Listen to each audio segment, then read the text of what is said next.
Don't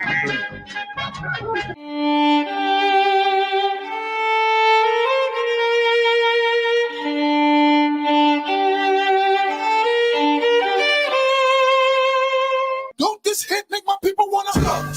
Don't this hit make my people wanna jump? Don't this hit make my people wanna jump? Remember, a hip-hop beef is grown men writing angry poems to each other. Until we meet again! She was my student. I trained her. Let me be the one to bring her in. I'm in love with a stripper. She climbing, she rolling, she rolling. She climbing that rolling. Believe me. I'm in love with a stripper. She tripping, she playing, she playing. I'm not going nowhere, girl, I'm staying. And we must look for it together.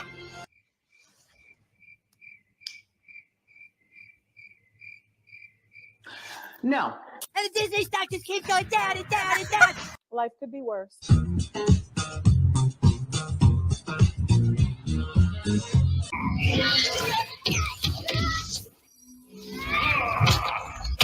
Oh, bitch, you killed Kenny. Kenny. You fat hoe.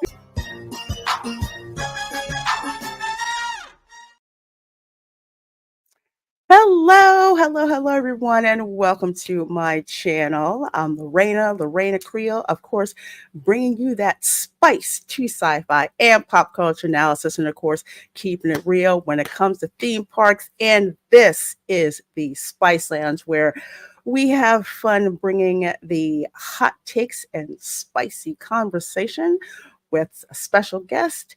And I would say what my crew of usual suspects as they can drop in. And I'm so excited. We have a special guest, Paulie, the LatinoSlant. I don't even want to say he's a special guest because he's been on my channel so many times. He's, like that cousin that shows up with the good stuff. That's pretty much what Paulie is like. So for today's show, of course, we got hot topics to discuss. We've also got some comments that George Lucas made at Cannes to talk about, and George R.R. Martin throwing shade on Hollywood for their not so great adaptations of books into film. So we got a lot to talk about today. Very eager to talk about it with you all. So without any further ado, we got my special guest, Paulie of the LatinoSlant, and one of my regular panelists, Dudes with Hughes. How are you gentlemen doing this evening? Or afternoon. Copacetic. Muy bien, gracias. Hello, chat. Hello, everybody. It's great. Paul, it's great having you back on the show, man. Been a minute. Yeah, it sure has been. I've had you on my list. I'm like, I got a list. I'm slowly getting through those. But yeah. So it always seems that when we do stream, like we have some momentous talks and some interesting conversations. Yeah. Oh, yeah. Yeah. Tell you, man. Amy Jo. Hello, Amy Jo. Yeah. Amy Jo is cool. So many of the cool folks in here, especially my mods like Keely Chow. Of course, Paulie's already a wrench because I had to gift him in the first place. And Charles, thank you so much for becoming a channel member. I sure do appreciate that. Appreciate that so much. And remember, channel members starting, what the heck is that date? I think it's June 4th. Channel member watch party of episodes 1 and 2 of The Acolyte. We all gonna go through it all together. So do not miss that. And Father Bradley's Friends has another Fedora man. Not really Fedora today, but I'll take it. Thank you, sir. What is it?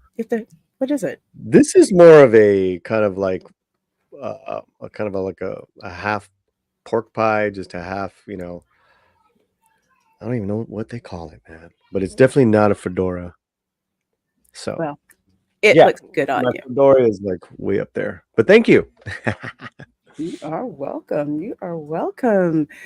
To be fair, season 8 of Game of Thrones could have been better if George R.R. Martin finished his books. I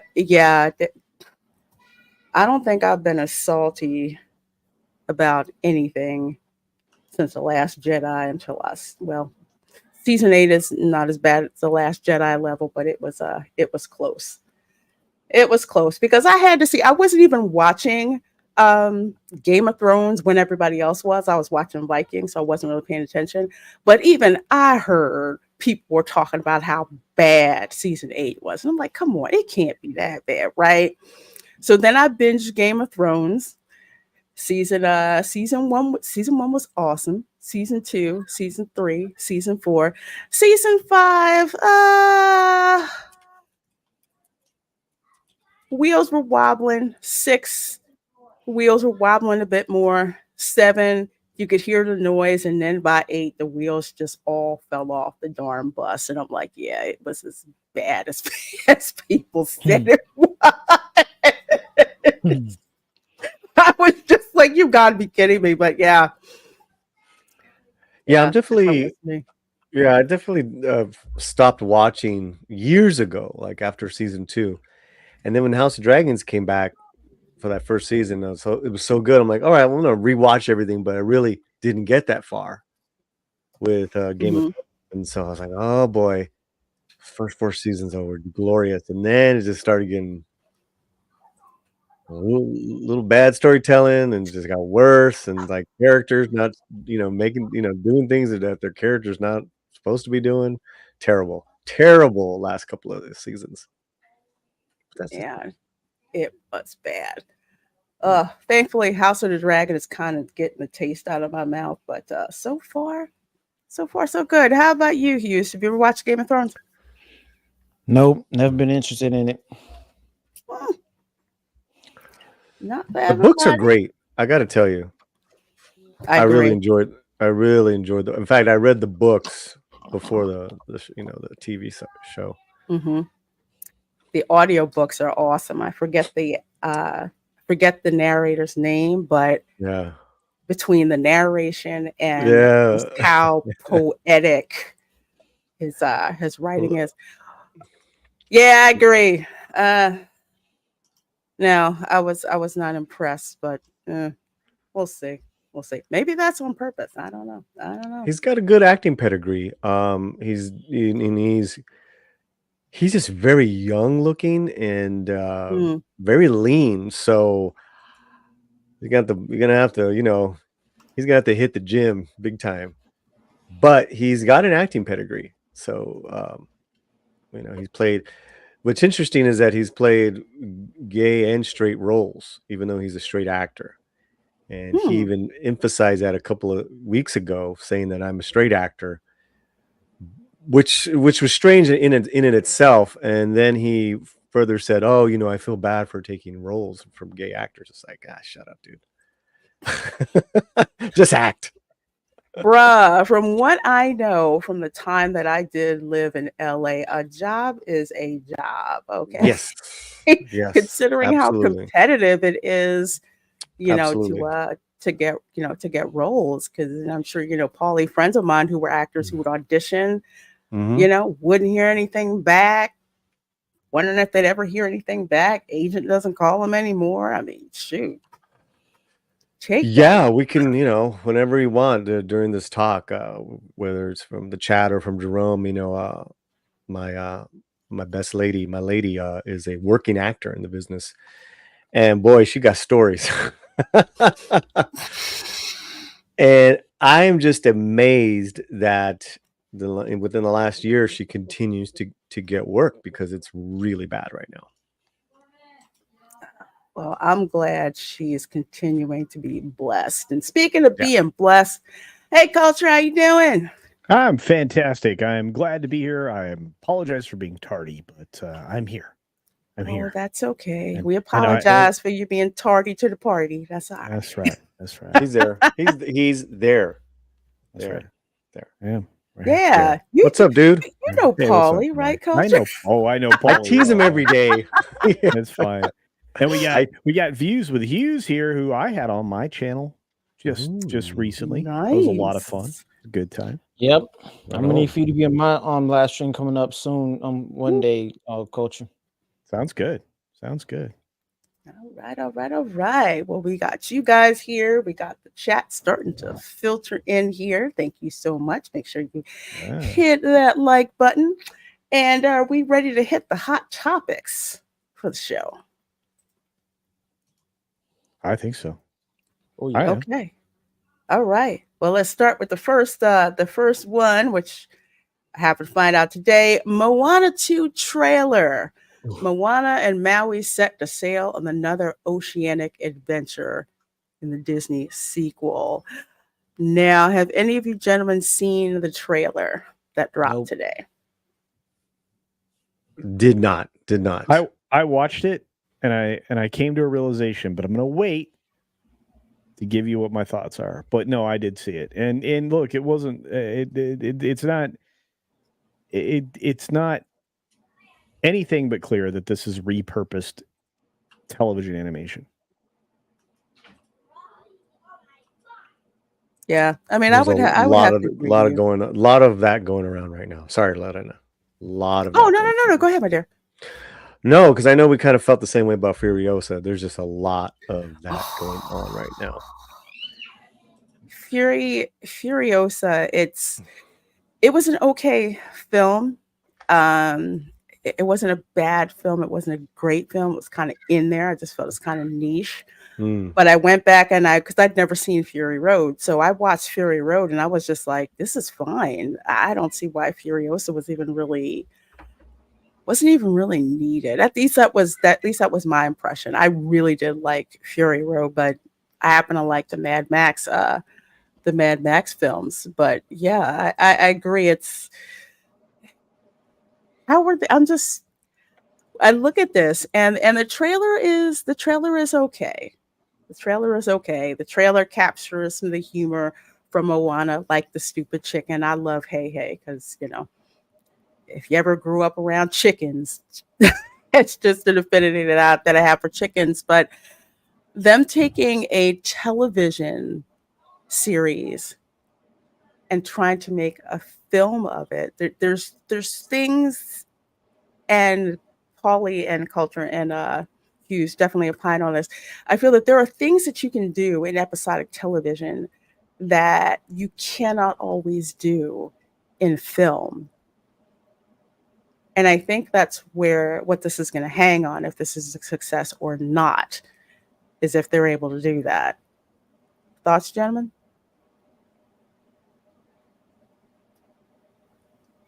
Culture, the show isn't a rant. A show until you rant. Oh, Right. I'm waiting. Give me a minute. Yeah, I'm just confused, Lorena. Is this you said TV show? This is a TV show or a movie into TV show? It was a Disney Plus series. Keyword being was. And then Bob Iger let the cat out of a bag on an investor call, I believe, not the shareholders call, but an investor's call. Guess what? We're doing Moana 2. And it was going to be on Disney Plus, but we're bringing it to theaters. Unbelievable. Yeah. So if you watch the trailer, you're going to see traditional stuff that you would normally see coming out of Disney or Pixar animation, and something that looked realistic and looked really good, was well refined, didn't have blurs, or it had very clear edges and things like that. When you watch this, you can tell the shortcuts that are normally taken on a television production. They probably have to go back and re-render or clean up some of the things that they've done, and they have plenty of time to do it. But again, when I was watching this, I'm like, this looks cheap. That was my reaction. And I hate doing that, because the first film, one of my personal favorite Disney films. I loved the first Moana film. And when I watched this trailer, I'm like, oh, come on. That was my reaction. And they repurposed stuff from the film. I mean, Yes, they did. I'm like, okay. And I like Hey Hey, and I like, and then they use some really dumb Maui humor, to say, bacon and eggs, on the catamaran. And I'm like, oh, you made a perfect movie, and now you're going to soften it with this. So, I don't know. I am. I don't know. I think because the premise of it was undercooked to begin with as a television thing, that it's going to be undercooked as a film, probably just for story reasons and perhaps some animation. But Hmm. I mean, this is part of why they relocated the studio to Canada or something, I believe, if I'm not wrong. Yeah, So Vancouver. yeah. Hmm. So my expectations are low. I can't be as optimistic as Lorena. I try. I how would I put this? How to put this? I wouldn't say wouldn't say optimistic, but it's kind of like you're at a crossroads and you have a choice, and I'm gonna see which way it goes. You know how when you see people doing stupid things, you're like, I hope they make it, but I'm gonna get my my box of popcorn and sit here and watch. Every day. That's how I am with this. Moana, I loved that movie. I really did. I absolutely loved that film. Loved the animation in that film. Loved the music in the film. This one, honestly, I was pretty okay with the trailer and culture, like you said, the Maui making the ham and eggs joke. There was always that inside joke about people wanting to put poo on the barbecue grill. Okay, heard that before, but to actually put it in here, I'm kind of like, okay, all right, I don't know, and that's kind of what made me think they're going to really have issues trying to bring this from television into film. I would love if this turns out to be, something really, really good, but Disney's reputation has preceded them with the last couple of animated films. And Inside Out 2 is going to come out before this. I think this comes out in November. So that's going to be around the Thanksgiving holiday. So it makes me wonder what other competition that they're going to have. What did you think of the animation quality in Garfield? I was impressed given the low budget. I was okay with it, honestly. Maybe The my Garfield standards were kind of low, but yeah, I thought it was okay. Garfield animation looks like exactly what it is, and it doesn't look inconsistent. You know, that's the other problem with making this a television to film project. You're going to have even more noticeable inconsistent animation style quality. Um, I'm worried. In order to make everything work, they're going to have to re-render it all with the same colors and everything else with the same level of detail. Hmm. But Disney has not gone back and cleaned up fine details on things in a while. It just that worries me. I mean, this project when it went from television to film worried me already, knowing just how far along they were on the television project. So I don't know. Oh, thank you, Paulie, for dropping that in. Wicked comes out that same weekend. Oh, That's not good. So Wicked, Gladiator. Oh, sorry, go ahead, my dear. so we're looking at these dates, right? So we have Moana 2 and Wicked coming out the same date, November 27th. What day of the week is that falling on? Let me look at my calendar. Is that a Wednesday? I'll check right now. It is the 27th is a Wednesday. So they are going for the Thanksgiving family dollars for Wednesday through that whole weekend culture. I mean, this is gonna be ugly. Uh, now, which one's gonna have legs? I had said prior last season's holidays that I think Wonka's gonna be the one. you were Ha! I right. was right. Yeah, you were right. Yeah. Well, I just I'm just like kind of looking at all the pieces, right? Mhm. And here I gotta go. I gotta lean Wicked just because of the IP, the art, the talent that's in it, and it looks pretty good. One of the writers for my website saw an extended 10 minutes of it at CinemaCon, Mhm. and she was just, oh man, This looks amazing. Moana, once you go on, so it was a film, then it went on television. Now it's trying to go back to film. Is that what you're saying? No, it Is that was television, and then it went to film. Oh, okay. See, I don't know anything about Moana. Sorry, guys. Yeah. I mean, the original film project, the first film, was great. Right. Fantastic. It was like huge, right? Like great songs. She, And, Yeah. gosh, yeah. I Yeah. mean, come on. Yeah, and The they kids did still sing the Merchandise songs. flew Right. off the shelves. Yeah, I don't believe, correct me if I'm wrong, we'll have the same person involved in the music this go round. No, Lin-Manuel Miranda is not involved in the music this time for this one. Yeah. So then, Culture, it's all on who's got the better songs. Yeah, going and I into the think holidays. we already know based on the performance in theater that Wicked probably is gonna. Well, Wicked's got already had that hit, right? Did you see have you seen the trailer in the theaters though? You probably have. Oh God, did I? I did That's this a good past question. week. It was Talking about great. Wicked. Yeah. Wicked Yeah. look good? Yeah. Yeah, I it saw, looked I, good. saw Good. I saw it on the Super Bowl Sunday. Wow. Oh, Okay. that was more the teaser, right? Yeah. They Yeah, dropped- I saw it last week when I went to go see Furiosa. It was and saw it. It played in front of If, and it played in front of Furiosa. So I've seen it twice, and both times I'm like going, that looks really good. And I don't say that Yeah. often about repurposed About material. trailers, yeah. Yeah. The one I'm excited about as far as beats when I saw it on the trailer is the I know it's gonna sound lame, is that Halle Berry monster flick thing. Was I'm it trying Don't to Let remember Go? the name. Called Don't Let Go. Something. I know I saw her put it on Her and her two I kids. I don't think it was in the theater, and I don't think Oh. I've seen it outside. I'll Yeah. have to look that up. I saw it in the theater. I was like, "Whoa, this looks cool!" Like like some good horror, monster, thriller, scary. Ooh. So everything else that. just looks really, really just same old stuff here. Yeah.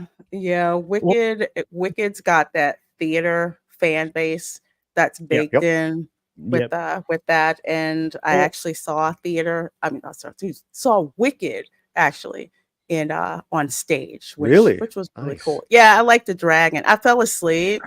I was really tired. I woke up when the dragon showed up.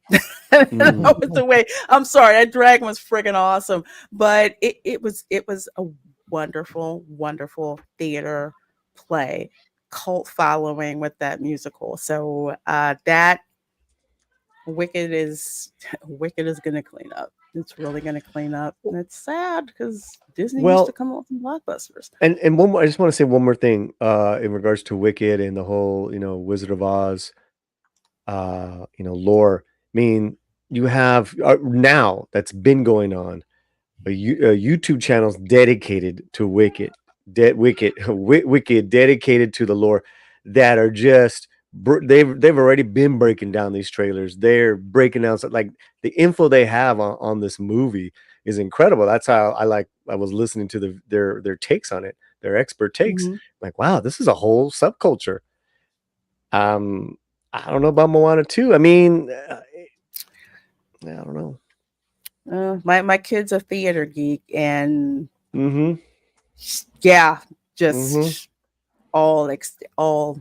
all super excited. Let's put it this way: the makeup that they're selling in Sephora related to Wicked sold out. You can't even get it. Jesus, People there you keep go. walking in to try to get it, and they can't. There you go. And they can't. So, yeah. And you got some very popular actresses or entertainers. I don't know if Ariana Grande is necessarily an actor. We'll find out. We'll find out. Right. Visually, it looks stunning. I mean, without a doubt, it really. Yeah, really does. My mouth was agape for part of that. So yeah, but this when I saw this morning, and mind you, I watched it twice because the way to watch trailers if you're at home is to watch it once with the sound on, once with the sound off.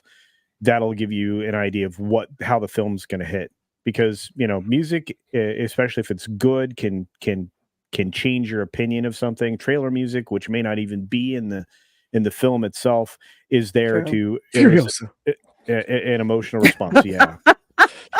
Yeah, it's not often, but very rarely culture is right. That hey you take off the sound, and if it's great, you don't need the sound. It's You're absolutely great. right. You're like, wow. Yeah, that's a very good insight, my friend. Yeah, it's that I've been doing forever since even before I came on YouTube because I was like, why did I get manipulated into seeing this? And it was because the sound in the trailer and not the actual trailer. Same here.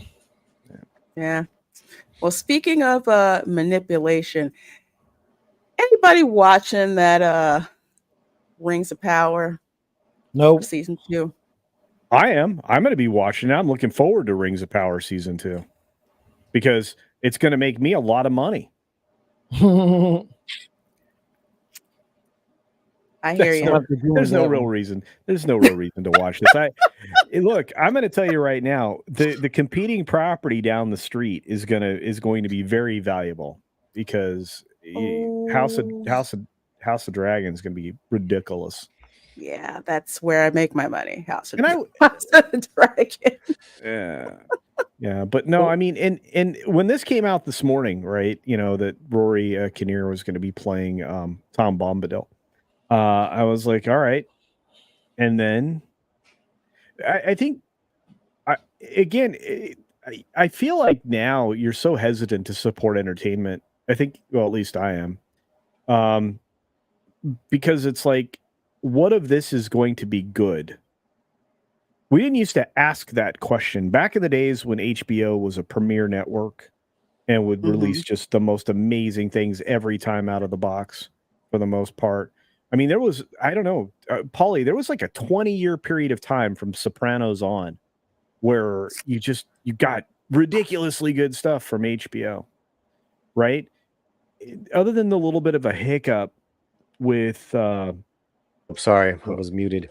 Oh, yeah. Other than a little bit of a hiccup with Westworld, right? I mean, I still feel like that's true.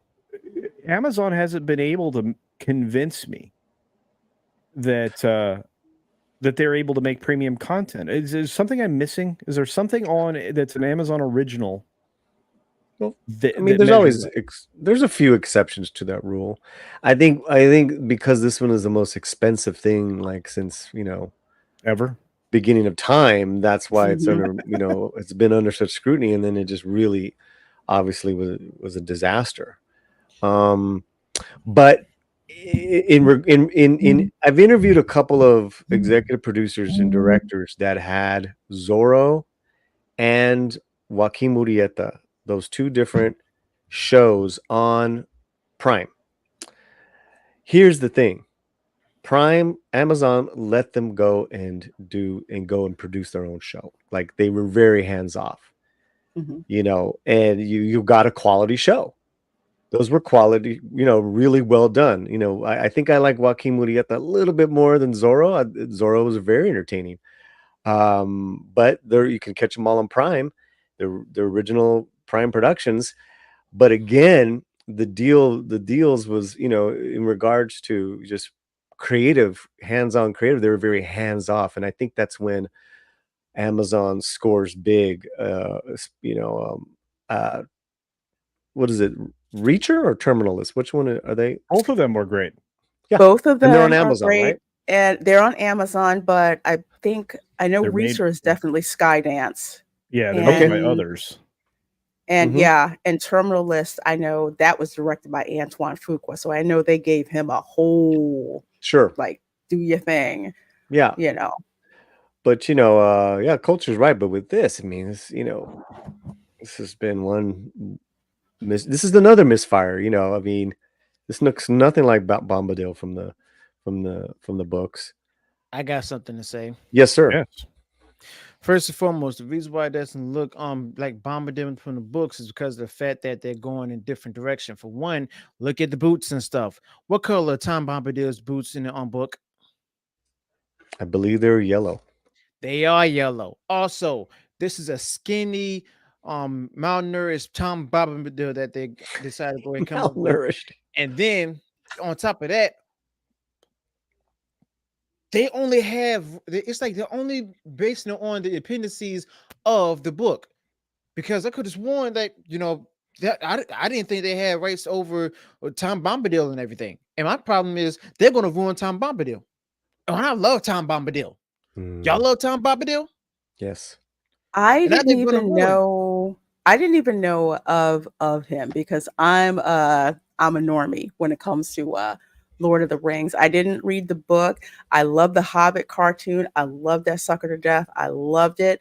The Peter Jackson movies, that's a good time. I sat down and watched those over and over and over again. So I didn't read the books. However, having just seen the Peter Jackson movies, Rings of Power did not interest me whatsoever, because I'm looking and I'm just like, there is nothing in this that even says Lord of the Rings to me.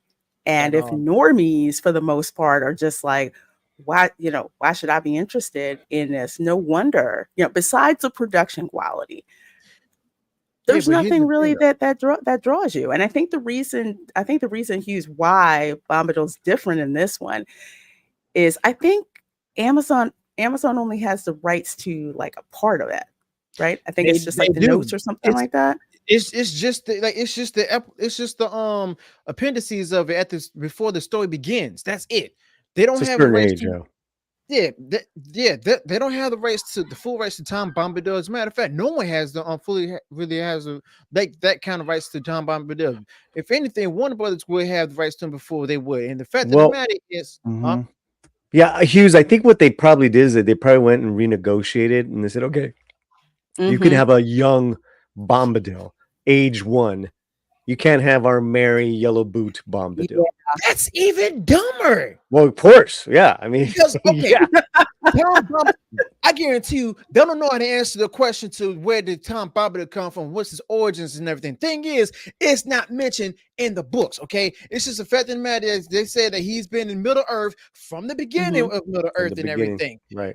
Like ever since Middle Earth was called Order. All right. Yes, I said it. Order. I'm on my Tolkien stuff right now.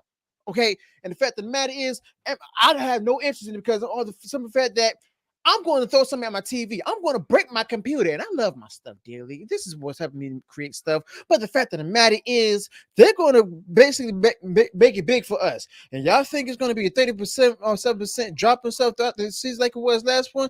It's going to be worse. I guarantee you that right now, because the fact that the matter, you got actual Tolkien fans out there who just going to skip this show. Also, they didn't say anything about his wife. I guarantee you they don't even have the rights, his rights over to his wife and everything with her fine self. But the fact of the matter is, what kind of negotiations did they have to do to go ahead and get some of the rights to Tom Bombadil? Okay, and the fact of the matter is that guy right there was supposed to be Gandalf and all of that. Like, what are they going to do? What are they going to do with the little Hobbit girls that went with them and everything? And Tom Bombadil, I guarantee he's not going to be funny at all. I guarantee you he's not going to be funny at all. They probably don't. That's probably part of the negotiations and stuff. But the fact of the matter is, this ain't Tolkien.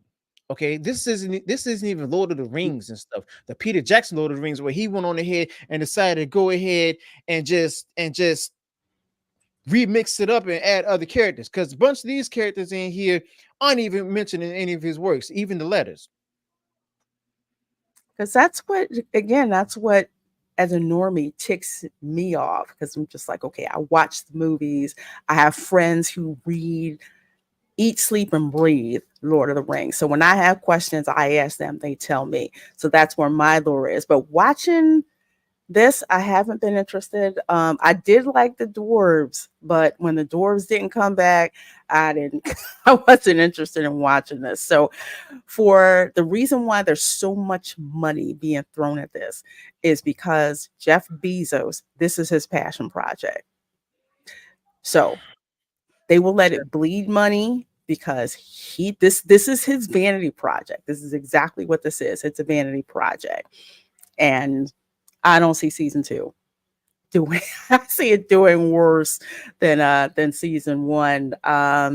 Mainly because they're competing against House of the Dragon, and Chef Nation says House of the Dragon, you can tell they read the books because they know where to stop. and give too much away. And the House of the Dragon season 2 trailer is off the chain. And I think the season 2 trailer for Rings of Power, I think that got downvoted by, I don't know, it was obscene how many downvotes that got. So Because everyone know what it's gonna be like. It's was the fact that it doesn't have any like a lot to do with Tolkien and everything. But the fact of the matter is that whenever companies like Amazon Prime buy something, they can decide to go ahead and twist it up, but they don't want to get in too much trouble because of the fact that they don't have the whole rights to it. Okay, and yeah, but mhm. I guarantee they might give him an origin story. I guarantee you they're going to give him an origin story. I'm gonna be very interested at the end of the day what all this garbage and then putting it up against Peter Jackson, what he's gonna do. I really hope. I'm not crazy about a Gollum story, but I really hope for this sake, Yeah. for this sake, that he knocks it out of the park, him and his company, because that's another thing too, is that they ghosted Jackson. Yes. And come on, man. It's always good to have a little bit of revenge back in there. It's good creative competition. I hope Peter just him and his team knock it out of the park, man.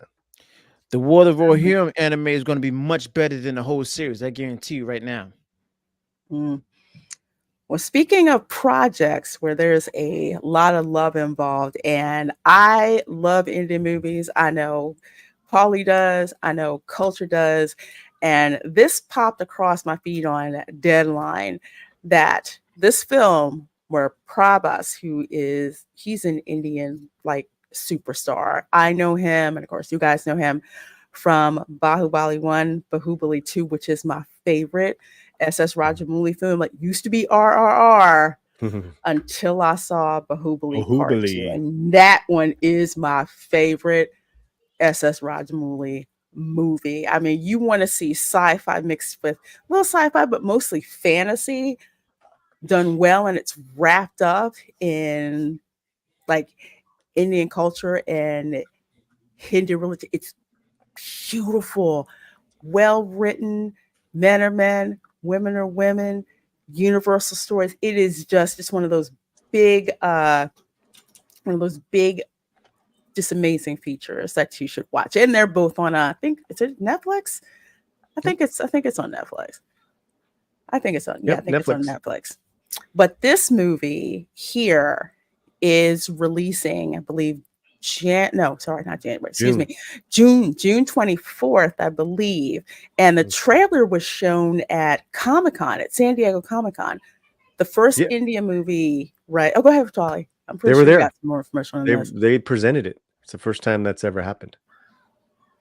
And I, like a dummy, I got there a day late. I'm like, that's the one, because I had a pass because I was on that Chris Gore panel last year, and I known about this, and I just didn't make it. It was like on a Friday. I don't know. It was just hard to get down there. But yeah, there's a lot riding on this movie. Prabhas. Between Bahubali and now, he's come out with some big duds, and as far as box office, and one decent film called Solar Part 1 that he was excellent in, but he had a huge dud called Adipurish. That was pretty bad. And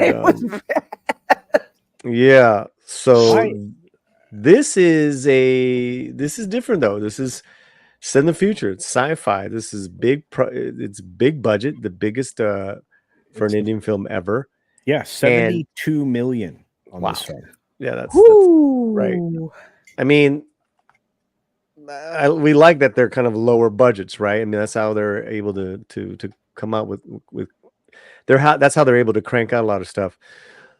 This also is not a Hindu film. It's not a Bollywood film. This is a huge deal for the industry in South India, which is even more rare. But we're in a golden age of Indian cinema right now. There's about 7 industries in India that are vying or that are competitive. I'm particularly in love right now with Malayalam, which again is another part of southern India. They're just coming out with incredible story, character driven.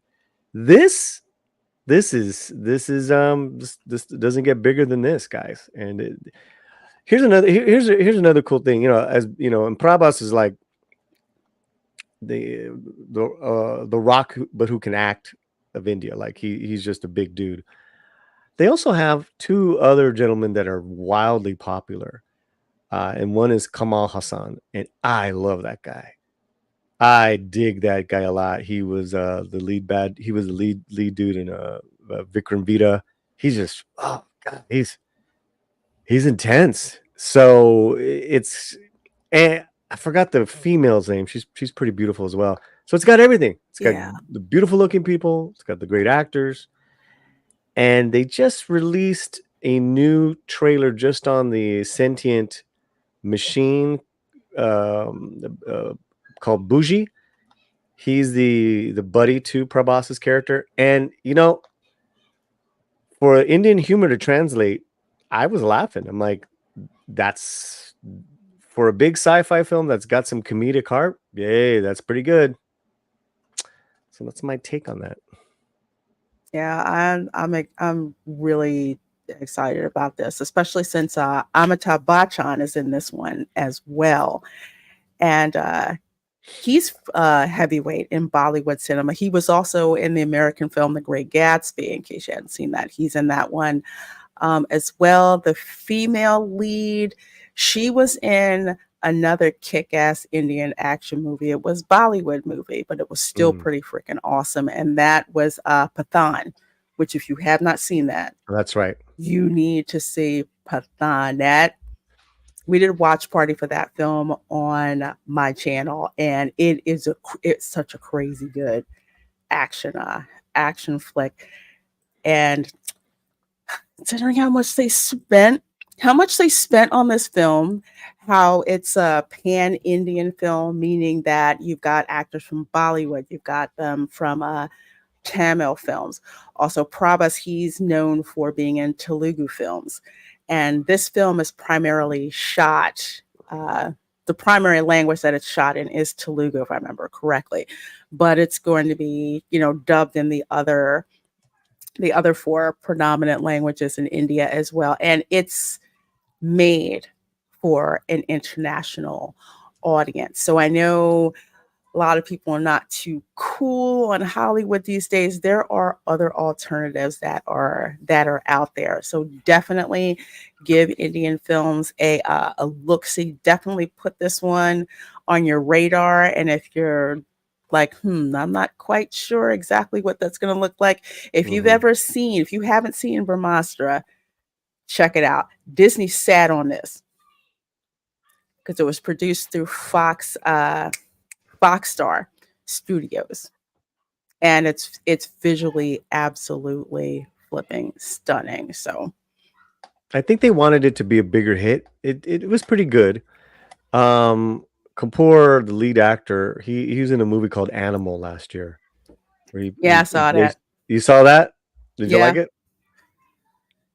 I liked it until it went on like an hour too long. I thought it was great, man. I felt it went like an hour too long. It wasn't a bad movie at all. It's just like I was really into it for the first like hour and a half, and then I'm like, okay, I'm kind of. Well, he played two roles. I thought that was a lot of fun. Yes, that's where I thought it was like, okay, and now I see what the big deal is with this guy. So that's he did an awesome job. It was a cool, really cool movie to watch, and cool preference. More often than not, there are more Indian films that I want to see than I have time for.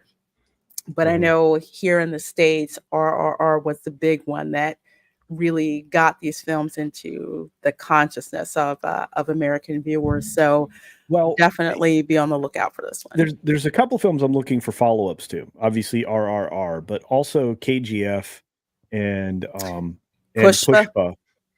Yeah, I think Pushpa was one of those films that surprised me, in all about the sandalwood trade, and all of that. I was very I think it's uh not coming out in a few months, man. yeah, I know. I mean, but I'm like KGF, man, that thing. I need that last film. I need it now. We need the third one. Like coming up from the bottom of the ocean. That's the thing. Anyway, I'm weird like that. I no, want the big boss to return. oh, I do too. I do too. If you've not watched the KGF, and I believe that is on Amazon, KGF 1 and 2, that is like the Godfather meets Scarface. I mean, it's yeah. I need that third one. I need Pushpa the Rule to come out as well. So I might watch that. Definitely watch. Yeah, Pathan is awesome. So Pathan is awesome. here's one thing that I noticed, and for good or for bad, is that these movies now, I'm having a harder time getting to see them at theaters because the theaters are a little further away. They're not there as long, and then they are on Amazon, they're on Prime, Hulu, or whatever, faster now. So I don't know how I feel about that. But it is what it is. I know with a Turbo, I got to go and travel like 30 miles to go see it, and I'm in love with this new guy. He's not new. He's like 7 years old. Mhm. Been watching this guy's movies. His name's Mamuti, and he's like this just very handsome man. Like Presence. He did a black and white horror film this year that I saw, and it blew me away. And I've been just telling him back with some of his movies. I'm just amazed that this guy is at 71 can can't even walk, but not just playing. But he does a great job. That's mean. But I am having a hard time finding them in the theater as much, and that's here in LA. There used to be, they were coming out, and it was pretty close to me. But the good part is that, guys, they're coming out now on Prime quicker. So there you go. Yeah, and I know here where Orlando, considering it's a tourist town. Mhm. There's, if I want to see Indian movies on a regular, I think one is like 20 miles from me. Another one is it's closer, but they will not have as many Indian films as, say, Universal City Walk. That one, whenever an Indian movie comes out, they've got it. But then again, that's a big tourist hub. But like right near me, unless it's a Bollywood film, they're not putting it in the theater. I really need to Over watch here. RRR because I still haven't seen it. Is it on streaming anywhere? Yes, it is on Netflix, dude. You watch RRR. Anything SS Rajamouli has touched. RRR, Bahubali 1 and 2, and Ega. So if you like sci-fi, Ega, yes. Yeah. Yeah, you got to send me a list of that so I can check those out too. I most certainly will. Well, I know, Hughes, you got to roll out. So can you tell the people where they can find you and what you got coming up? Yes. Y'all can find me here on YouTube and Rumble with Views with Hughes Gender Free News. Okay. You can also see me sometimes on Culture Show, whether it be in the chat or even on the shows themselves. You can also expect a future project with me and Culture Casino on my channel with the future live stream. And my live stream, yes, Cosmic Culture Live, will be moved to around 10 a.m. starting weekdays this upcoming summer. Okay. So thank you all for having me. Glad to see you all in the chat as well, and appreciate y'all being here. And Lorena, looking forward to next time. All right, my dear. Good seeing Take you. care, brother. As always, take care. Bye. And I gotta bring this up. Soul Assassin says Paulie is patient zero for the spread of Indian cinema. He didn't help. He really didn't help. That's true. That's true. Yeah, but it's a good thing.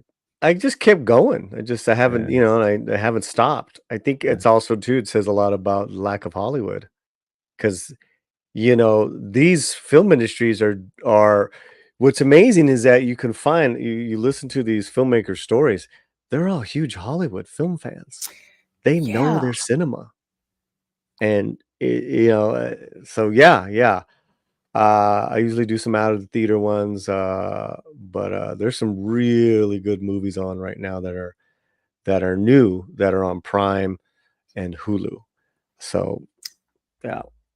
And I know some of my viewers and my subscribers know I have not forgotten about Indian movies, just been really, really busy. But when a lot of them find out that like Americans are like plugged in, like, this is so good, this is so good, they're just like, wow, you guys watch our films? I'm like, yeah, we don't really get a lot of them to like say see in the theater. That's why streaming is such a big deal. Most people can see them on streaming as opposed to them being in the local theater. So definitely check some of those out if you have the time. But just, hey Siri, what's the other one? I keep forgetting. I forget the other one. But yeah, just ask. Oh, Alexa, that's the other one. I say that because my nephew, he won't use a remote control. He'll just ask Alexa to find the stuff for him to watch. Right. Let me recommend 2 great films that came out really a month, 2 months ago, earlier this year, for you guys. Okay. I'll put it in the chat. The first one is Manjumel Boys. It's a thriller adventure. It's on Hulu, and it is a survivor film. A group of friends go messing around. They go on a holiday, and then they mess around at these in these caves in this forest, and of course they go into the part of the park they're not supposed to be going in. And what do you know? Though they call it the gateway to hell. The locals call it the gateway to hell. And one of the guys falls in. And then there you go. It's an extraordinary film. It is one of the more popular films, and it's very, it's not flashy. It's not like but it's shot beautifully. So if you're into that, that is a really good film that I recommend. And Okay. what else could I Check that recommend? out. Yeah, that's it for now. You guys go see that. If you want and I have to recommend this one too. If you are into heartfelt, that dream of being a superhero, I know what you're gonna say. Minal Morale. Oh my God. Yeah. So funny. That's like saying Napoleon Dynamite beats a superhero movie in like this remote Indian village. It is. I never get tired of watching that sucker. And the story, it's so heartfelt. It's so heartfelt. This guy gets struck by lightning, winds up getting superpowers, but he's not the only one who gets superpowers. Right. There's another really not so nice guy who also gets superpowers at the same time. So that's a fun one to check out. I believe that one is on is that one on Amazon? It was on Netflix for a Or while, on but Netflix? let me Okay. see. Minal Murali. Yeah. Still on Netflix, guys. Go check that one out too. Yeah. And it's a real good superhero origin. It's very, Yeah. very, wonderfully done, wonderfully told. Yeah. I like it when the nephew says, he's like, I don't know what Batman's power is. Oh yeah, and he got hit with cricket bat. Because the cute nephew has got the comic books. He's got he knows all the lore, and then the guy, the uncle who becomes the hero, he's asking him all the info. So cute. That was so cute. It's such a cool movie. Yeah. It's such a cool movie. It's a good one, guys. All right. Well, let's go on to our main topic here. So glad all of you guys are here. We've got our special guest, Paulie the LatinoSlant, with us. We got Culture Casino, one of my usual suspect friends here on the show. And let's see, George Lucas just got a prestigious award over at Cannes. He actually got the Palme d'Or, I believe, is what it's It's what it's called. My Louisiana French makes that sound really, really awful. But that's a huge deal. I believe Tom Cruise got it for when he was doing his press junket for Top Gun Maverick. So he got that as well. And apparently at Cannes, George Lucas was interviewed. Of course, the title here is George Lucas Rejects Star Wars Critics Who Think the First 6 Films Are All White Men. Most of the people are aliens. So let's go down here a little bit, find out what it's about. So George Lucas got candid about criticism of the first 6 Star Wars films during a conversation at the Cannes Film Festival on Friday. While speaking about the success of the franchise ahead of receiving the festival's honorary Palme d'Or, Lucas reflected on some of the negative comments he's received over the years. They would say, "It's all white men," Lucas said of the film's critics. "Most of the people are aliens. The idea that you're supposed to accept people for what they are, whether they're big and furry or walking carpet, or whether they're green or whatever, the idea is all people are equal." Now, it's kind of just me, but I think it's sad that he even has to defend this. What do you all think of the statement from George? Go for it, CC. Look, George has been trying to paddle back some good faith from audiences for a while, but he's not wrong. I mean, when he plays defense on this, he's doing it from a good place, and he did have some of these intentions that he describes all along when he was making the films, right? You had various races. He basically the premise being just treat everybody as as a being, and you were going to be in good shape, and it didn't matter if the people on Alderaan or anywhere else for that matter that got attacked by the Empire. Didn't matter what quote unquote species they were, whether or not they were human or not. Technically, they're just other sentient beings in a galaxy far, far away. People are missing the point when that's all they focus on is identitarianism. So when he plays defense like this, I don't blame him. It's not all white men. In fact, he makes the point about Leia later in this discussion being being essentially, smarter than the boys, more worldly in what was happening at the moment, right? Just a little bit more invested in the galaxy around her than the guys were, and yet this ragtag crew of 3 people, move on throughout a story that resonates to a point where we're still talking about it, almost 50 years later. We don't serve their kind, huh? Those droids, they gotta go. That was it. That was his little statement. That was that's all you need to know. Yeah. And it was wonderful as a kid. And you had so many different creatures and aliens, and we didn't know who Darth Vader was. Darth Vader is like, what's going on there? We didn't know stormtroopers were humans underneath. And it's good we didn't know. Yeah. So I think also too he's this is a legacy thing here. So I think he's starting to come out swinging a little bit to protect his legacy, and he's getting this prestigious award that his buddies have also gotten, and so this is what I'm going to leave the world. So let me start fighting for it. No talk of KK. None of that mamadas here, and he's setting the record straight because, if this was KK and them, they would be like, oh, yeah, well, we wanted to show that, well, what would the stormtroopers race be? Because they were like, put in servitude to be stormtroopers, this and that. It's like, no one wants to know about that stuff. I don't want to hear about that in my Star Wars. So, yeah, this is... No, I think it's great. I think it's great. How old is he? 80? Yeah, I think so. I think it's about 80. Guy's fighting for what he created, and as he should. Whether it's too late or too little, too late. That's always easy to say.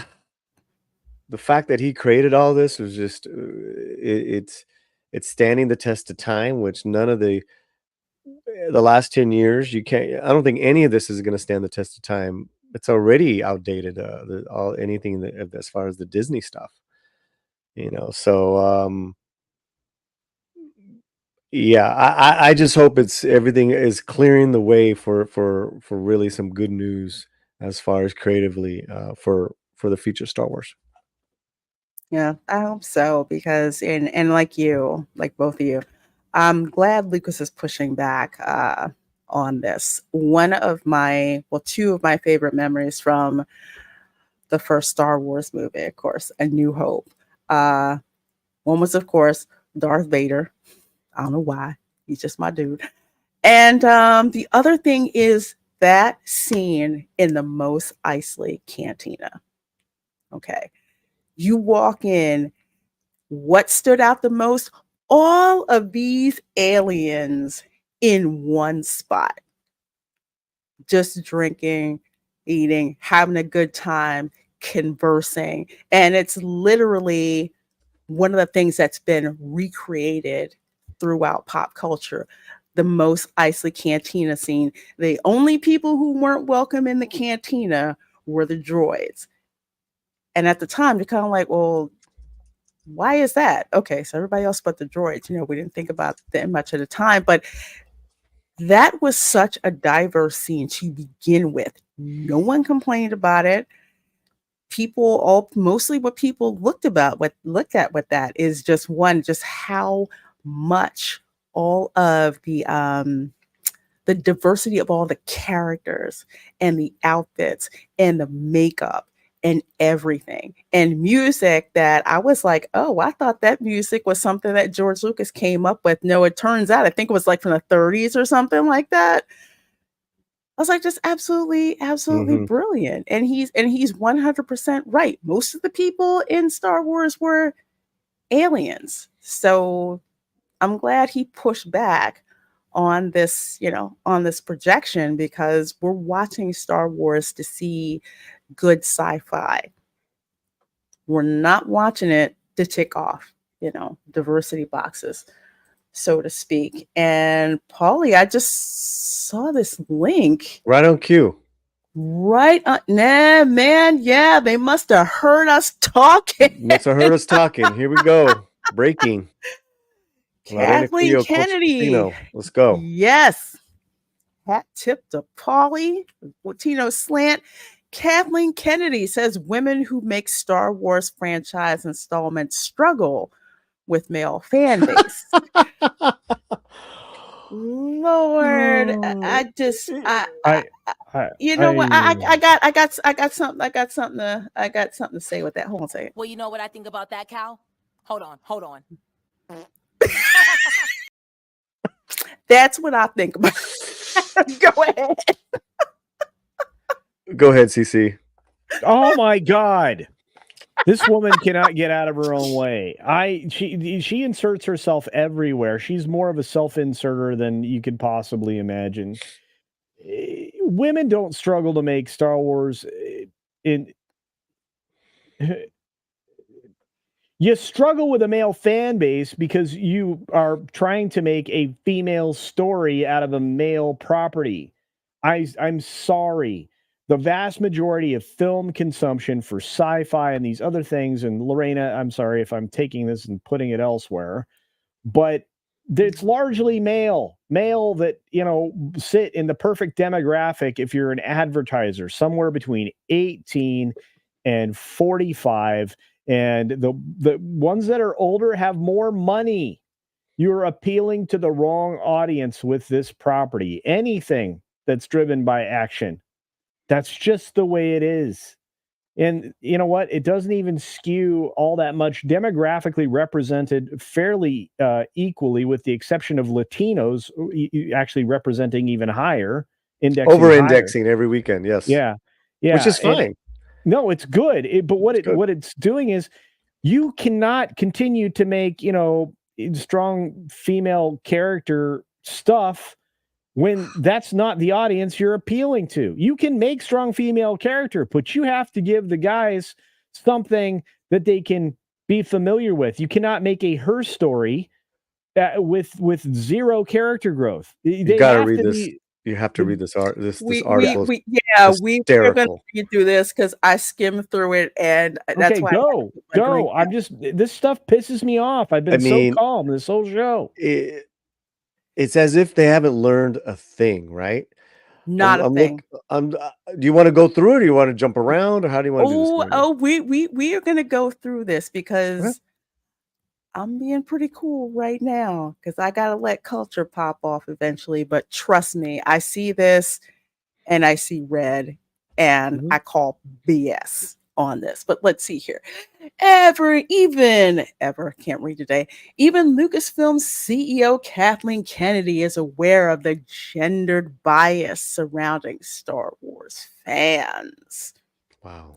Already shots fired.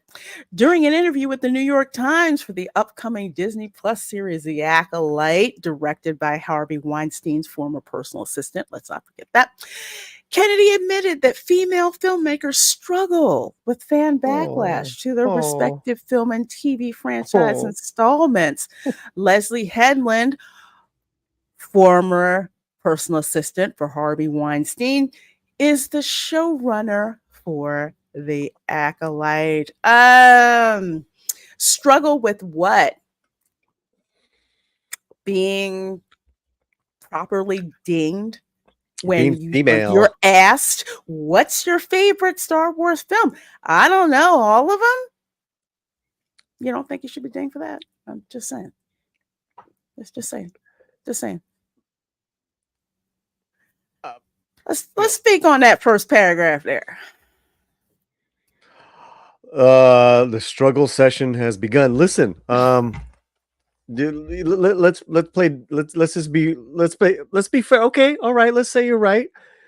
KK, you've hired and fired many male directors in your tenure that have struggled with Star Wars, have failed. So it's not just a female thing, it's a male thing also, because what you envisioned, and you say it down a couple paragraphs down, what you have envisioned for Star Wars has been a disaster. So whether it's a female, a male, a Latino, a Black, I don't care where you're from, that has taken reins, or you've hired them and fired them, it doesn't matter, because this shit sucks. Excuse my language. So what are you struggling with? You have nothing to stand on. You don't have a legacy. I'm sorry. No. You do have a legacy. It's a legacy of failure. Indiana Jones, right? One TV show after another. You have a legacy of not being able to work with anyone of good, decent reputation, and they want nothing to do with it. They're not going to go work for Star Wars. And who are these females that are lining up? From what I heard, you and Headland had bumped heads a lot. You hired and fired Patty Jenkins. What's it going to be? Who's actually struggling here? This is an all-female cast. Good for you. Let's see what you can do. But yeah, that's what I got right now. I can keep going. That's what I got. Culture, you want to put on this paragraph or wait for the juicy next one? You're muted. I said, sure. I'll wait because wow. Okay. Yeah. I don't like this idea of, I don't want to say idea. I will say it seems like it's a lot of excuses in the beginning when you're talking about female filmmakers struggling. I don't believe Deborah Chow was struggling when she directed episodes of The Mandalorian. Okay. I didn't hear anything about that. So the fandom loved her. Put that out there. Yeah, absolutely loved her. She knew what she was doing with directing the action film. Some of my favorite episodes of The Mandalorian she directed, but there was some struggle, and the fan backlash that you get, maybe if you hadn't, tried to tell the fans that you're isophobes or whatever, if you don't watch their show, maybe if you hadn't said crap like that, I don't know. maybe things would be a bit easier. But anyway, go to this one. Operating within these giant franchises now with social media and the level of expectation, it's terrifying, Kennedy said. I think Leslie has struggled a little bit with it. I think a lot of women who step into Star Wars struggle with this a bit more because of the fan base being so male dominated. They sometimes get attacked in ways that could be quite personal. Okay, it's not personal to say that your product sucks. It's not personal when people bring up very credible questions about the lore breaking that you could possibly be doing with your show. So just because you're a woman doesn't mean that you get exempt from scrutiny. I'm just saying. Y'all go ahead. Oh, it gets better. This Oh. this article is just you gotta read. You gotta keep reading. I feel like Y'all- I'm about to take y'all over gotta keep Culture's reading. rant. I mean, we go from George Lucas getting the Palme d'Or and talking about his characters and talking about his the rich history he's created, and no, it's not really about this. But we've always had a woman. We've always had this. We kind of grew into more diversity of actors. Cool. All right, that's cool. Right? That's fine that happened. It's not necessary, but that's fine. But here, woo boy, this is woke 101. And I'm tired of I think we're all tired of even defining the rotten work as woke. It's almost given a bad name to the origin of woke from the African American community, but it's just like considering that right. the origin of woke was just making people aware of social injustice. It wasn't about preaching to you.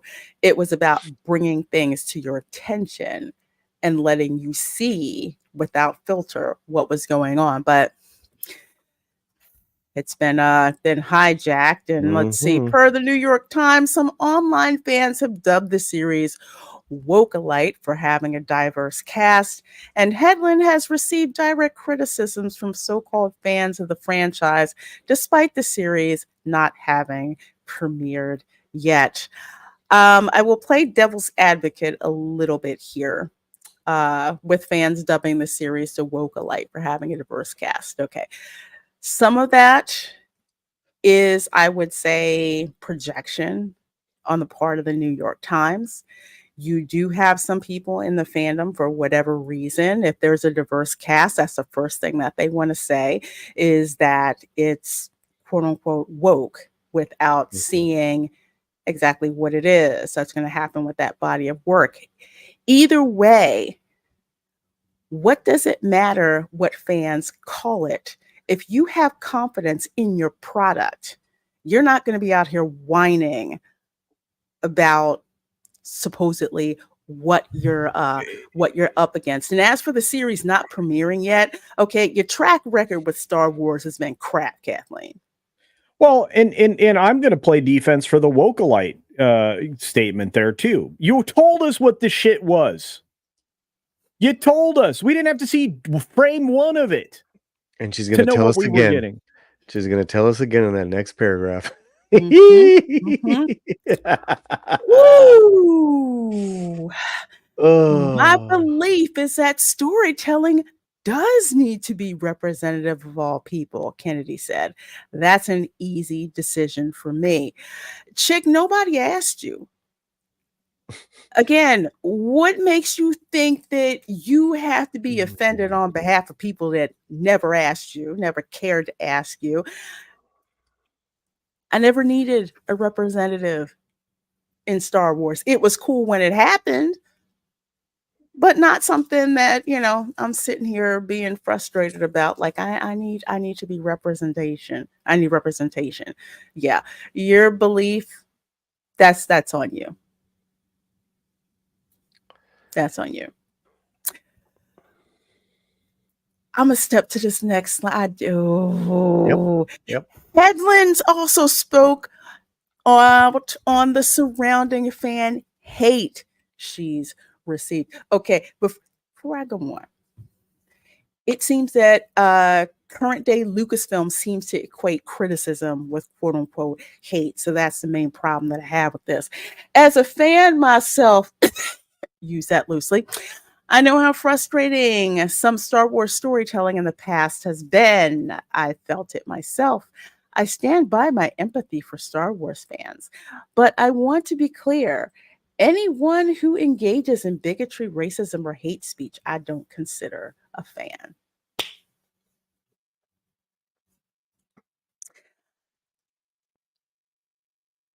Thoughts?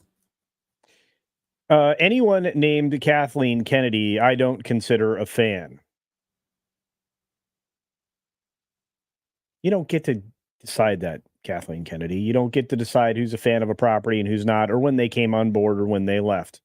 You don't get to decide any of that. They decide it for themselves. The word fan is the word fanatic. And I would say that a lot of people in Star Wars fandom have been fanatics for a long period of time, including myself. Although, you know what? I'm done. You're dead. Disney Star Wars is bullshit. You killed it. You're about to put it on display in a way that it's going to fail so spectacularly that, you know, you have to run these pre-defense of Wokealite articles. You have to get this press out there in the world. Every time you release a piece of trash, you have to attack the actual fans that you don't consider fans, that you call bigots or any other kind of negative word, that you say they have racism or hate speech. No. The people want this franchise to be great for all the reasons it was great before. Spitting out these names, associating with people that don't like your series just because they don't like your series is absolutely bullshit. But ever since you've taken over, bitch, you've fucking destroyed this thing, and it's not lost on any of us. So I think any of the success of the last 10 years is by accident and not from Kathleen Kennedy at all, right? Favreau had to like keep certain creative elements away from her, in fact. Uh, and then they were brought into light, if I'm correct. Um, so, I also want to point out when this person says anyone who, comes up with bigotry, racism, and bad. Listen, we were all very excited when we saw glimmers of hope and some good Star Wars from Deborah Chow, from Robert Rodriguez. We were like, hey, there's something here, with that Mando series. Okay, all right. But then they got their own series each, and they were terrible. So what are we gonna do? What do we do with that? Do we have to love them just because they're, one's a great filmmaker from Texas who happens to have the same culture as I do, and another lady is Asian. What does it have to do at the end of the day with entertaining people? And a lot of this, I got to tell you too, a lot of this, man, you knew when she said there was no when they first got it, right? She said there was no pre-existing lore. What was that? Right. There's Yeah. no pre-existing material. We didn't have any Right. material to draw from. It's just Right. like, watch out for you get struck by lightning. I'm saying. So, George, if anything, too, when he sold this, George kind of like teed it up for everyone. Like, here it is. It's all ready for you guys to go. So yeah, this is incredible because we were talking about George Lucas getting the Palme d'Or and talking about this and that. And then this comes out. This comes out. And I'm going to tell you guys right now, I know the mother of the lead actress, right? And I'm rooting for her. I'm rooting for this. I'm rooting for the family. I'm rooting for but and I heard from the mom. She's like, yeah, she's really she knows how the Star Wars fans are. I'm like, yeah, well, gotta deliver. We just don't do the job. And let me tell you something too. Rodriguez said the same thing. Hedlund said the same thing, as in, not the racism part, walking that razor's edge, like, because this is a huge deal. A lot of these films, some of these filmmakers won't do it because it is Star Wars. So yeah, that's This is good. This article's good. You're gonna have to clip this. Oh my God. Yeah. Boy. Oh, fall off the razor as long as I got back up. That was my promise to myself. I think most people would have empathy for that statement. We're not By some of the itself. crap that's been falling out of out of her mouth ever since she wound up getting the acolyte. It just seems all too convenient. Maybe it's just me, and I got my tinfoil mini ears on right after the articles drop. But that interview with George Lucas at Cannes, then you have this that drops. And here's something from J.J. Abrams, I guess from an interview he did with IndieWire in 2018. Their problem isn't Star Wars, their problem is being threatened, Abrams said, of fans who attack Star Wars filmmakers over inclusive casting choices. Star Wars is a big galaxy, and you can sort of find almost anything you want in Star Wars, of course. If you are someone who feels threatened by women and needs to lash out against them, you can probably find an enemy in Star Wars. You can probably look at the first movie that George Lucas did and say Leia was too outspoken or she was too tough. Anyone who wants to find a problem with anything can find the problem. The internet seems to be made for that. Okay, first of all, Leia was a strong character because she was a strong character. The gender was just the wrapping around it. And frankly, if you have to say that your character is a strong character, that means that you have failed in your mission as a storyteller. Okay, number one. Threatened by women is just an excuse. Star Wars fans, on the whole, have never been threatened by women. There's been several female characters. Mon Mothma wasn't in the movies for a very long period of time, but she did have a presence. There's plenty of female characters that have been in Star Wars. No one has a problem with female characters. No one has a problem over inclusive casting choices. The problem comes in when you make these casting choices, you sell the show on those casting choices and then demonize the rest of us fans when we're just like, wait a minute, you're missing this, this character sucks, this part of the lore is missing, and then you call us hateful. So the problem isn't us, the problem's you. Thoughts?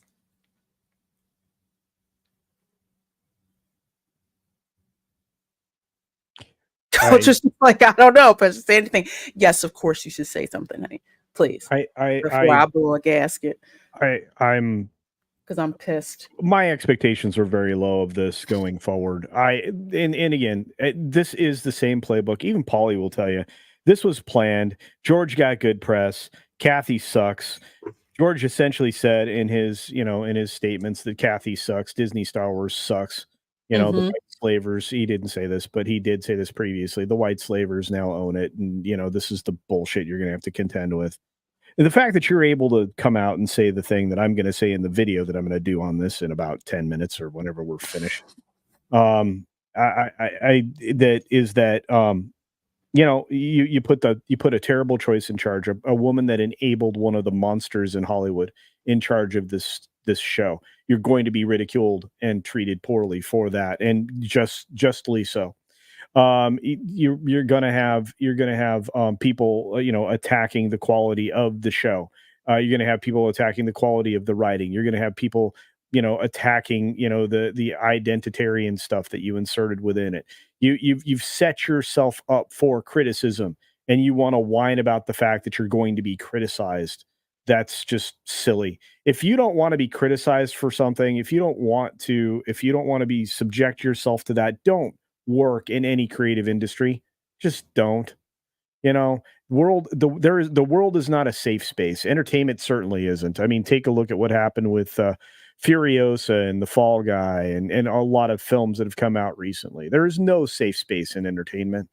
Even your friends should be honest with you and say, you know what? You did good tonight, but there was so much more there for you. So next night, tomorrow night when you get up on that stage, these are the things I think you could do better. And that's what the director should tell you. That's what your best friend should tell you. And dang it, if you're not going to listen to the fans telling you this is not what we want and continue to insist on delivering just absolute pablum, you know what? You deserve every ounce of criticism you're going to get for this. Leslie Headland only got this job because she appealed to Queen Kathy and decided to make this identitarian garbage. That's all I have to say. I for now, I'm spitting mad. Yeah, listen, great work. The motivators competition, creative competition. There's nothing wrong with that. And, there's nothing here about the show. No, that's what makes it suspect to me. Yeah. That this article just happens to drop after George's very eloquent yet very, very pointed criticism of his Star Wars. So just to go back to another point here from the Lucas article. He says, as for the issue of race, Lucas said, in the first one, there are a few Tunisians who were dark. And the second one, I had Billy D. Williams and the prequels, because I believe Captain Panaka, he was also black. He was in there as well.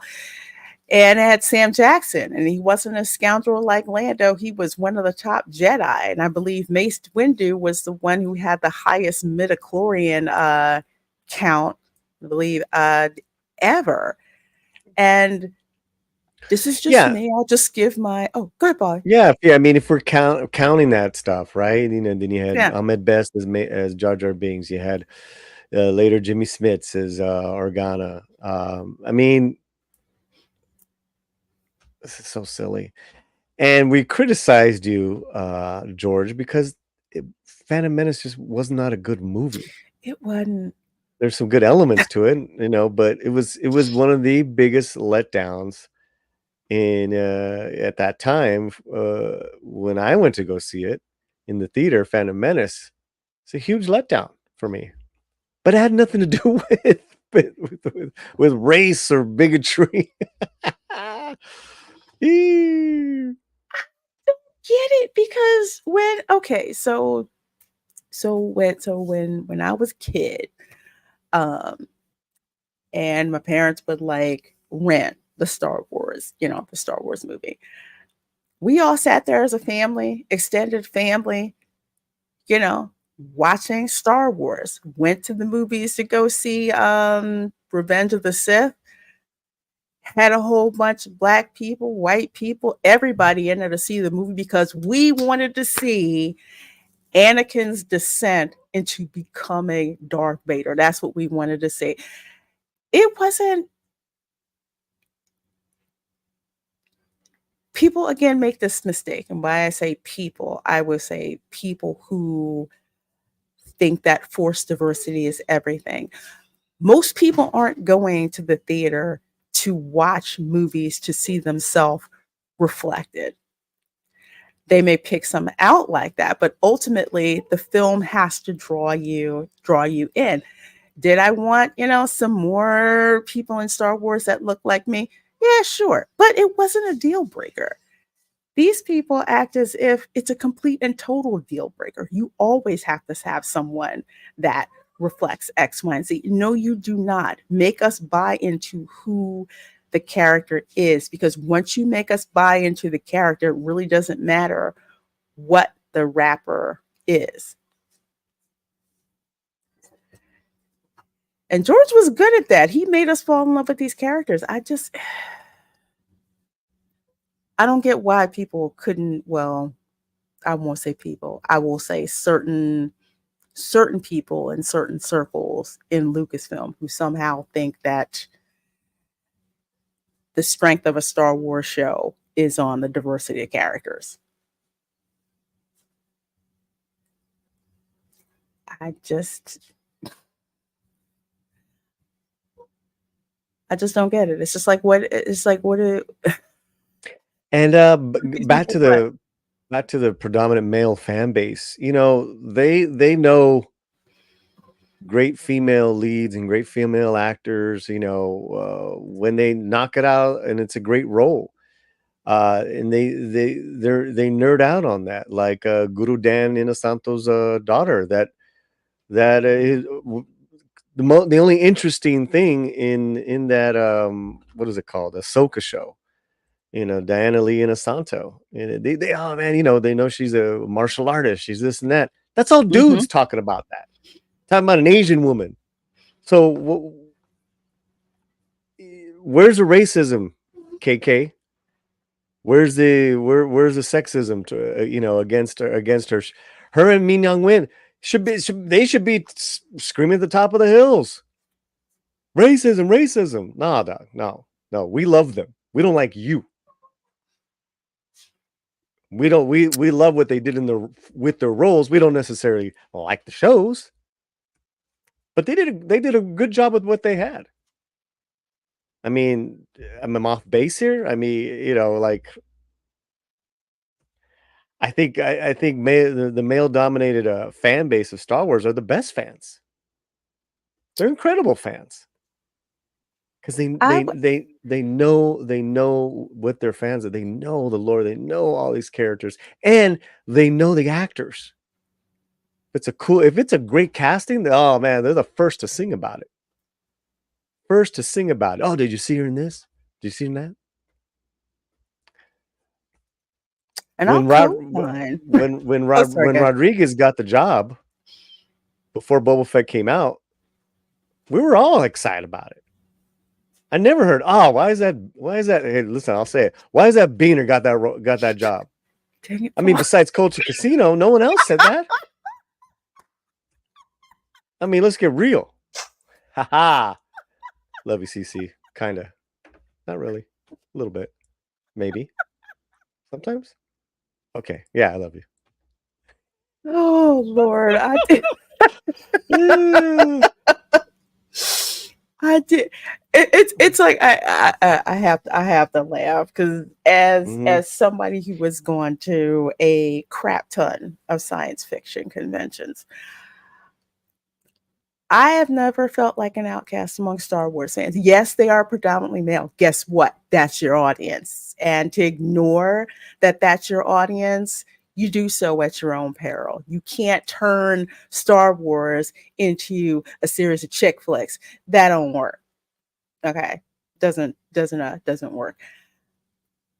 Yeah, they know the lore. Sometimes they might be a little suspect of women, you know, in their orbit because it's like, okay, you're going to make fun of me for liking Star Wars. So sometimes you get a little bit, I won't say a hassle in a bad way, but let's just say you'll get asked a series of questions. And if you answer those questions correctly, they'll think you're okay. But even if you can't, and you're just like, look, I'm genuinely interested in what this is, you won't really get any pushback. If anything, get people really eager to like introduce you, you know, to it. So the fact that they have to demonize male fans is ridiculous, and it's stupid. And frankly, you get what you deserve for doing that in the first place.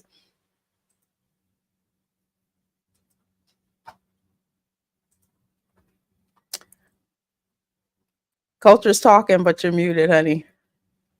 Sorry, I was busy being abused by Polly.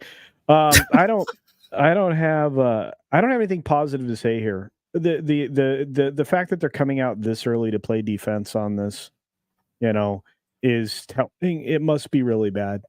This must be really, really bad. And you know what? No amount of fan attacking is going to improve it. And you know, that's kind of what I'm going to say in the video I'm going to make on this is this must be god awful. I mean, you know, I why hit fans with this stuff right now?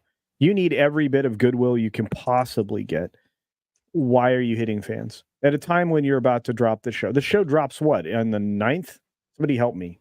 The 4th. Just a few days from now. The 4th. On the 3rd is going to be the theater thing. Okay, so they're really going to try to pump this with that.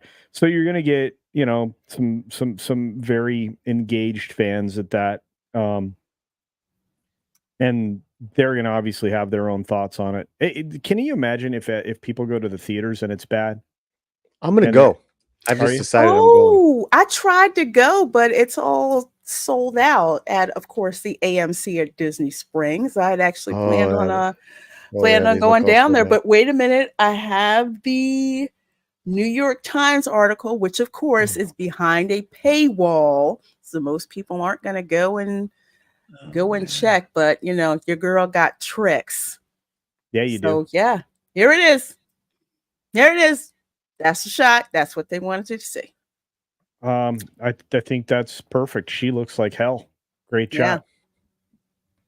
Yeah, she has resting Headland bitch face. Mm. Yes, she does. She has resting bitch face in this. She no, doesn't no, look. it's resting Weinstein face. Yikes. Sorry. I'm sorry. She's not wrong. This is Harvey Weinstein's former personal assistant, folks. I am going to hammer that, and I'm going to keep hammering that home because you notice people aren't talking about that. Nope. People aren't talking about that at all. She does not look, she doesn't look approachable. Of course, this is from the New York Times. This is the whole thing. This is basically just everything about her. I'm not surprised. I'm not surprised. Let's see. Headland Show. Okay, here we go. Headland Show, The Alkalite, will debut on Disney Plus on June 4th. It'll be in select showings on June 3rd if you can get into one. If I was back home in Philly, I'd be at the AMC and King of Prussia. So any of my viewers watching, if you're there, go to the AMC and King of Prussia and watch this, let me know.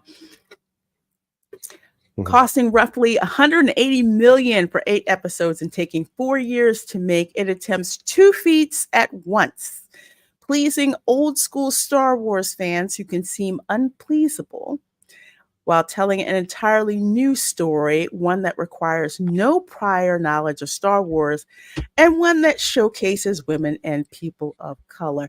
Heifer, I am not your token. Yeah, you are. Come on now. You didn't pay me enough for that privilege. Oh, okay. Sorry.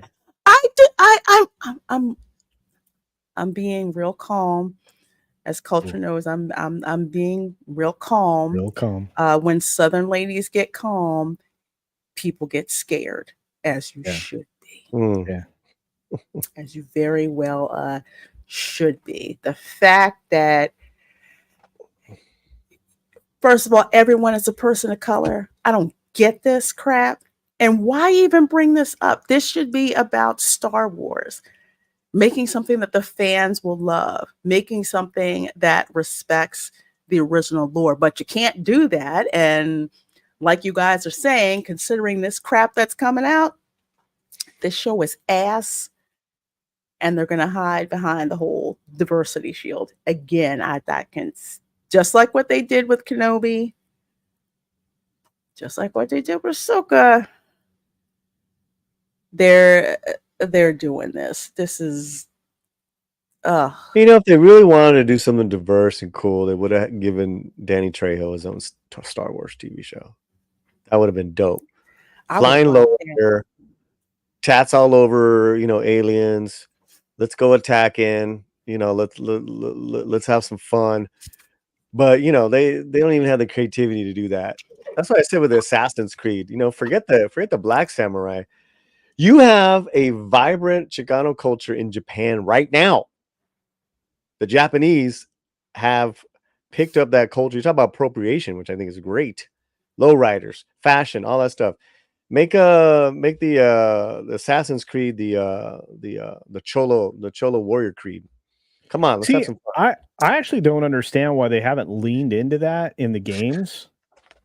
That's right. They haven't. I'm like going, wait a minute, that would have worked for Assassin's Creed, right? Well, for all their talk, diversity is very narrow in Hollywood. We know this. Mm-hmm. And I'm not represented in Hollywood. And well, listen, I mean, depending on the skin, the lightness of your skin type of Latino, you're not even gonna get that audition. Oh yeah. Or if you're the best actor, but you're not from a certain alphabet, you're not getting the job because they have to give it to that person from a certain alphabet. This is from experience I'm talking about, guys. This is how they operate. So stuff like this crap, this is all discrimination at the end of the day. Orale, Assassin's Creed Vatos Locos edition. That's right. I'd buy that. Me too. Yeah. I'd so buy that. I pitched in a video. I pitched Ubisoft and I pitched it. Dude, you could do. I mean, you wrote a great story. You could do like an Assassin's Creed version of like your characters, man. Well, and I'm like, but again, who's this? Who's your audience? What is so wrong with pleasing them first? What is so wrong with pleasing the male base fans of Star Wars first? There's nothing wrong with that. We love Carrie on Moss. Have her look hot. Mm-hmm. Have her look cool. Do cool stuff. But anything else, it's like, just don't try to rewrite the wheel, and definitely don't tell us anything about racism or bigotry. Thank you white woman, for telling me about racism and bigotry. Yeah, that's awesome. That's fun. That is the fucking best. Always, and it's always the pinche viejas from Bel Air that tell us tell us about racism and bigotry. They got that huge white guilt, man, when they hire you to to do handyman jobs, to do the landscaping. I don't know what. It's like, yo, just pay us good, treat us with dignity. We love to work. We like working. Ain't nothing wrong with that. We love to work. Get out of here. I think everybody likes to work. They do, but these chicks, these are the same people who wouldn't be caught on the east side of La Brea after sundown. Oh. All he knows what I'm talking about. They do not leave that area between like the 405 and La Brea. They just don't. But they just don't. Even in the Times article you were trying to show, right? Even in this article right here, it's all the same touchstones for the race card. They rewind and refabricate the bologna sausage around Kelly Marie Tran. Saying that she left because of fans. No, she left because the media sucked ass. She didn't leave social media because of the fans. And I'm going to tell you something right now. I get hit with negative comments constantly, whether it be on Twitter or on my videos. It doesn't bother me. You got to brush that shit off. Or me. Yeah, true story. I get called racist on Twitter every couple of weeks. No, I was joking, Loretta. I leave them negative comments every day. I don't. No, that'd be funny as hell. No, but listen, I get it too. I'll get it depending on what I talk about. I'll get it from different sides of the aisle. You know what? I'm either gonna remove it, or I don't give a shit. Just move on. Yeah, I've gotten called. Let's see. I think it's been maybe 10 days since I've been called a racist on Twitter. I mean that happened. Oh yeah, that happens. That happens pretty often. I'll get, you must be racist. I'm like, get out of here. I'll get I'll get that. I'll get the, shouldn't you be tired? You should be happy. That character is black, so and so and so. I said, that's not the point, but thank you anyway. I mean, negative comments, you can either laugh at it or ignore it. And most of the times I ignore it, unless you're an interesting troll, then I will have fun with you, because that actually gives me some fun. But it's like these people, these individuals, like Ms. Hedlund, like Kathleen Kennedy, for some reason, they think that they have the right to not be offended and be offended on behalf of a group of people that never asked them to be. Sure. And in this article, she's Sure. I'm getting Crack mad. me up, boy. Guys You got crack me pissed. up, boy. In this Yeah. article that we're looking at, they spent $180 million on 8 episodes. Yes. Wait, how much? $180 million. $180 million. $180 million for 8 episodes and took 4 years to make. I mean, you know, I'm gonna be honest with you, man. Racism, bigotry, like, is the last thing y'all should be worried about, because you know this has been a disaster for years. Just like what Culture's saying, it's so mysterious that we really haven't, up until very, very recently, we haven't seen anything about this. Mm-mm. We even doubted this thing existed for a while. I did, because I was like, the production doesn't really work like this. Where is it? Where is it? Well, here's the funny thing. I mean, she Yeah. admits in this article as well that she basically cold called her way into this show. First of all, at the time that she was doing that, Disney wasn't taking outside pitches. None of their studios were. How this happened is bullshit. If that's what actually happened. Didn't she drop it into a deadline or something like that? Variety. She put it in the press. She was in a what was that premiere? Paulie, do you remember? Where she said Queen Kathy and I love all the Star Wars. It was that Variety thing. Oh, it was at a red carpet. Yeah, but I can't remember what it was. The one where she said she liked all the Star Wars movies. All the Star Wars, yeah. Okay, listen. I'm going to defend not her per se, but at the let's say the competitive and creative manner of things, the manner in the way that things get made in Hollywood. That's kind of cool, and shit like that does happen a lot. You know, it's just like Rodriguez. I'm gonna donate my body for science and get $7,000. Let's go to Mexico, make a movie. It's called El Mariachi.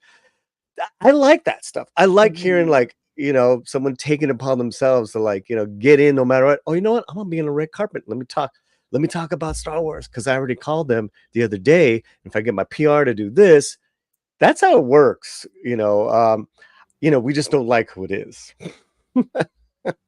Well, she rewrites history even in this interview when you get towards the middle bottom of it, you know, talking about the fact that she put it at the beginning so that it wouldn't have any canonical issues. No, that's where they wanted you to put it, because they can't sell this Let's Get High Republic BS without it. And not to mention the fact that, you know, some of the bigger complaints are that you guys don't stick to canon as it is. Anyway, sorry. I gotta stop. This is true. I'm Although angry. you should have said High Republic. But I'm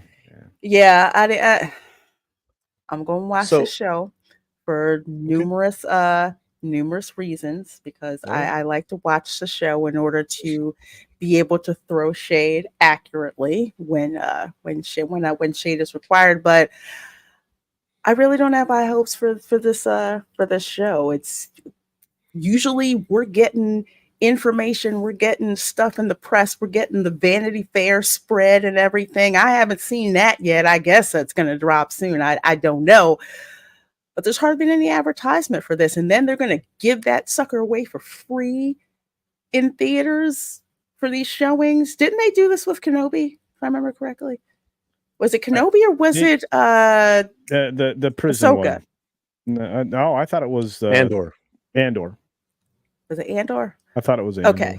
I could be wrong, but to be fair, the fact that we can't remember it. Yeah, that says a lot right there. Yeah. Yeah. Tell me about it. It's going to be real. Oh, it's going to be interesting, y'all. Real interesting. Wait till it comes out. I have a feeling my head will explode. Like I said, channel members, we will be having a watch party. I will put clips up on X, because apparently, like what happened with Ahsoka, I guess people get entertainment out of watching me react to that dark thing. I'm going to tell you right now, best thing ever was the whoop whoop. Yeah, if there's not a flying pirouette in space, then I'm out. Yeah, we're disappointed. With no Although gravity Carrie boots. on Moss doing it. No gravity boots. No. No, I know. No, it's not Star Wars. That's the thing, is that it's cool. And even I remember an interview when Phantom came out, and then like was it around the same, very like within 2 months, Phantom and the Matrix both came out, right?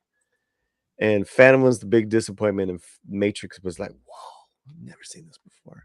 And then someone asked George, like, how come you couldn't be more like the Matrix? He's like, well, that's not how Jedis work. Remember him saying that. So the fact that it's all matrixy nowadays, I'm like, what is this stuff? This is all this is looking mighty Asian kung fu films.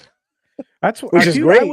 I actually asked the question when I first saw this. It was on a live stream. I don't think it had been mentioned yet that that's what they were shooting for. But Force Fu. I was like, now we have Force Fu. Well, that's why when I saw the martial arts, I was just like, oh, why is it that they're trying to channel, Crouching Tiger and Hidden Dragon? I mean, it's one thing with Yoda moving around because of course he had to compensate for his, for his stature, so that made sense. But I'm watching this and I'm just like, well. Paul, can you recall? And you are a martial arts master. Can you recall a time when there was martial arts used extensively in Star Wars? No, they're never. I mean, not the martial arts that I know of. I know there was like force push. I mean, there's a force push, but there was more. Isn't there more sword work? Yeah. Tim's talk is in the chat. Tim. There's more like there was different forms that different Jedis were proficient at. Okay. Jedi are not agreed. They're not supposed to be. They're supposed to be like your traditional knights, and no, I do not remember Force Fu. So no. Yeah, we'll all get through it. We'll get through it together. See, now I want to see these first 2 episodes. Well, you can drop on the watch party panel with me. We're all gonna watch it. Well, I want to go see it with that audience. Like, I think I'm gonna sneak in. Yeah, go. I'm gonna sneak in, man. Go see it. Go see it, man. They're all sold out, but I'm gonna buy a ticket in another house. Just walk on over there. Let me see if there's someone I can call. Probably knows everybody. He knows somebody. Fletcher, thank you so much, Fletcher Williams. I Suck at Games channel for $4.99 super chat. Thank you so very much, my dear.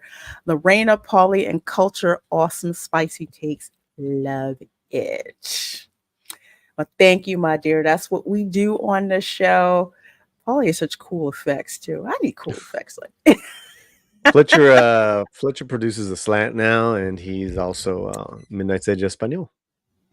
Oh, nice, Fletcher. Very nice. Very nice. Good people here.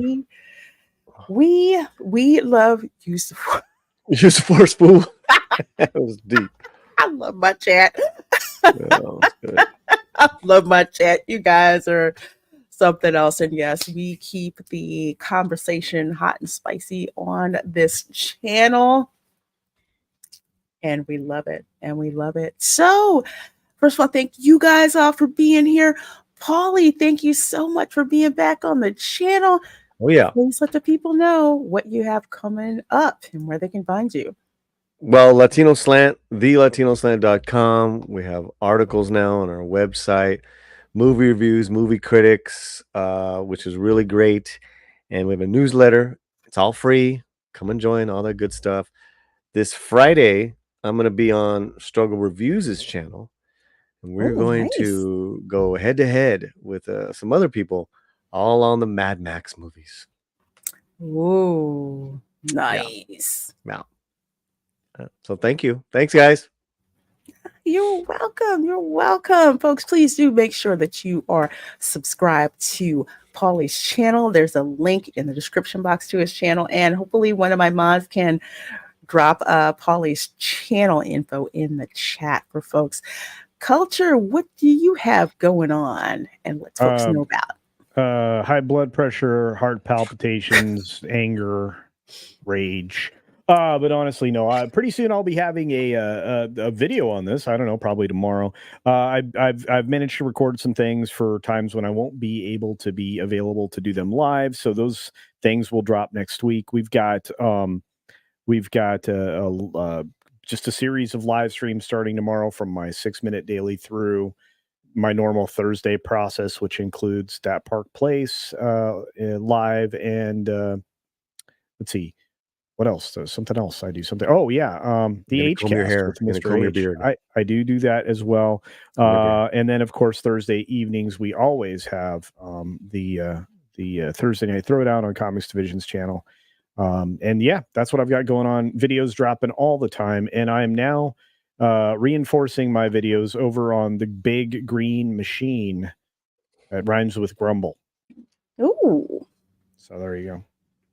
All right, all right, all right. Thank you so much, Culture. And as for your girl, let's see. No theme park live stream on Saturday morning because at 12 p.m. Eastern, I've got a panel of theme park commandos, including Culture, Vash from that Park Place. We've got Berry Place 28. We've got Theme Park Casual. We've got Ron from Father Bradley's Fun.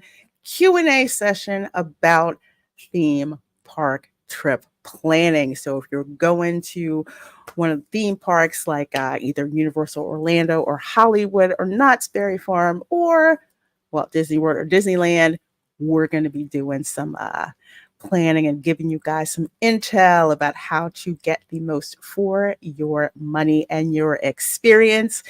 8 p.m. on Saturday, watch party with Retro Nerd Girl for Disney's Pocahontas. We're almost through the classical Disney princess movie, so we're going to have lots of fun watching that together.